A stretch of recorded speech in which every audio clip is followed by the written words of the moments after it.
Alright. Ghetto style oil catch drain pan here. It's the chop the top off.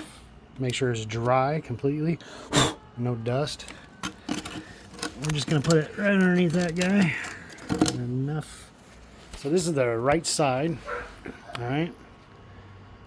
Facing forward.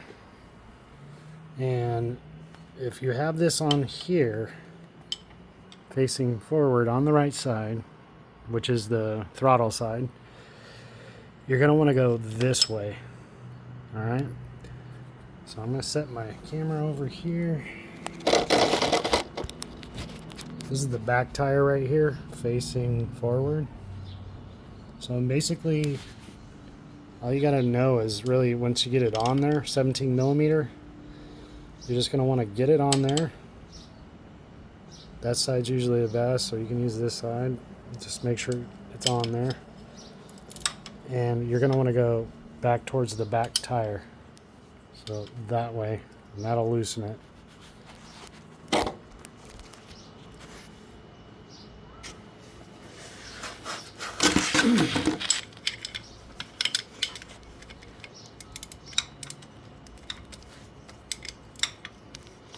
And since I put stuff on real tight, you're going to want to smack it.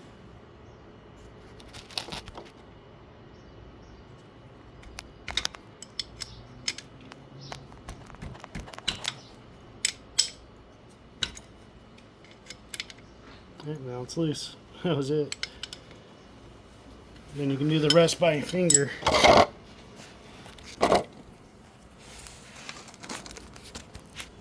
You're just going to loosen it by finger. Get your oil pan ready.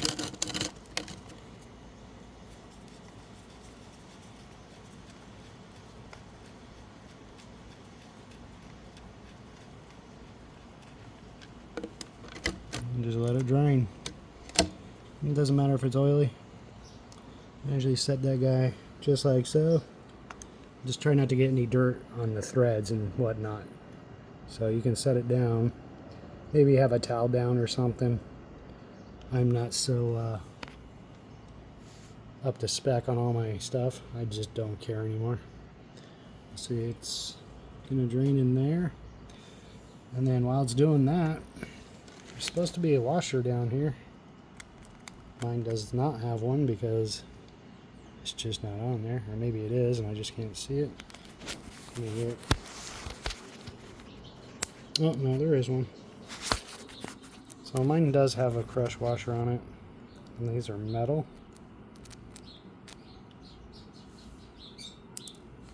Bye-bye. Got these cheap plastic ones.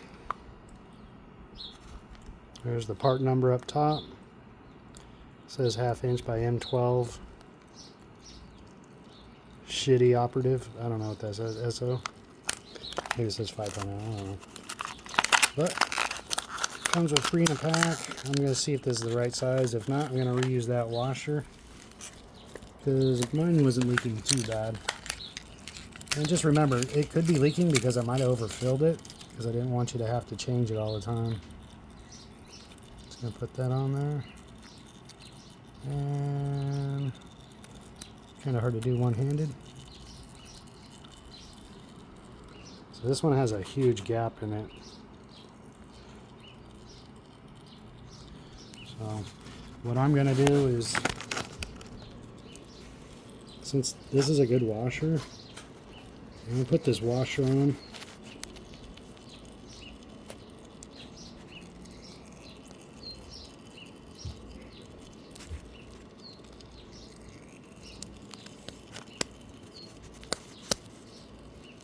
And then I'm going to put this on. I don't know, I think that might leak. I would suggest you do this part where you take this off and let it drain. Take this to O'Reilly's and have them get you the right size crush washer. Okay? And then just reverse this step.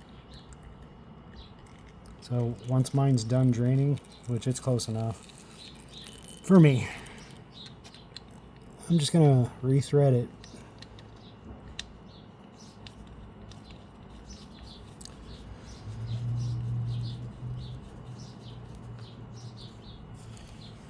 But you can also get these in copper. Those actually work the best. But I would bring that bolt with you to AutoZone and say, hey, do you have a crush washer that fits the bolt that you bring into there? And that's the best way to do it. Now these ones go to my car, so they're a little bit bigger. So this size right here is a little bit too big. But I'm going to utilize those for that car. Right? Yeah. But that's the process. So this is hand tight. Move the old Earl out. Ew. And then to tighten it, you're just going to want to go towards the front tire that way. And really all you got to do is just to where it's snug. See, the bike's moving, but I'm not over torquing. I'm not even holding the bike. I'm just giving it some pulses. That's it. Take off your cap. Usually move this out of your way. Take off your cap.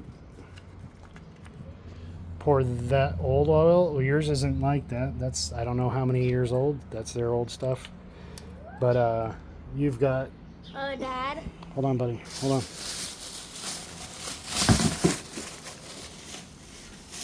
You've got this stuff, which is like $11 a quart. This is what you want to reuse in there, okay? So it's really good. It's the most expensive racing 4T oil. So when you're pulling yours out, save it in here.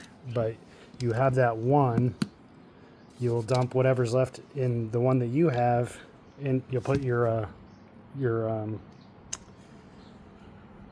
spout that I gave you on here, and then you'll just fill that thing up. Once this is empty, you'll put it back down, take this off, put this oil in here, and then just put back in there. And then your sight picture here, your oil should be up to right about here. Anywhere in this sight picture is good, but remember, this bike needs to be straight up and level. So you'll fill it about, I think it takes 1 3/4. So it takes one full of these, okay? And then whatever you had left in there, and that you could fill up to there where it shows on mine, which it's right up to that top neck here, and that'll be 1 quart. And then after you've done putting that in there, fill this thing back up again with the old oil, and it should go up to about here, and then fill the rest of that in there. So it takes about one of these and about 3/4, which is right here where my thumb is. That's about 3/4, and that's how much it should take. I'm not sure. You can always look up the specs online. Look under X Pro Hawk 250 oil capacity, how much it takes to fill up. But I believe that's what it was. So when you fill up one of these, put your cap back on, pull your bike straight up and down, and then look down at your sight picture, and it should be somewhere down here. But just do it slowly, so you're not filling it past that. And that's probably what I did, was overfilled it, because I was in a hurry to get things done. But it won't harm it or do anything wrong. It's just better to just keep it to where it should be, which is right about here. I usually fill all mine up to about right to the top of this. That way, when it's down like this, it's going to look like it's empty like this. But then once you move it back up, straight up and down, you know, to where you're perpendicular, then you're going to see your level. Because then when it's leaning over like this, it's always going to look empty. Awesome. Yeah, got any questions, please let me know. Give me a call, FaceTime, whatever you need to do. All right, buddy? Good luck. By the way, that was only like $4 for those. And the metal ones are just as cheap. They also have the ones that come together, but bring your bolt in to O'Reilly's. When you take this off, take it to O'Reilly's with you and say, hey, I need to get a crush washer for this. Do you have that size? And then test it there to see if it actually fits snugly. If it's going around the bolt, say this is the bolt, and it's flopping around in there, that's not good. It needs to be snug, so that way it seals correctly. Love you, buddy.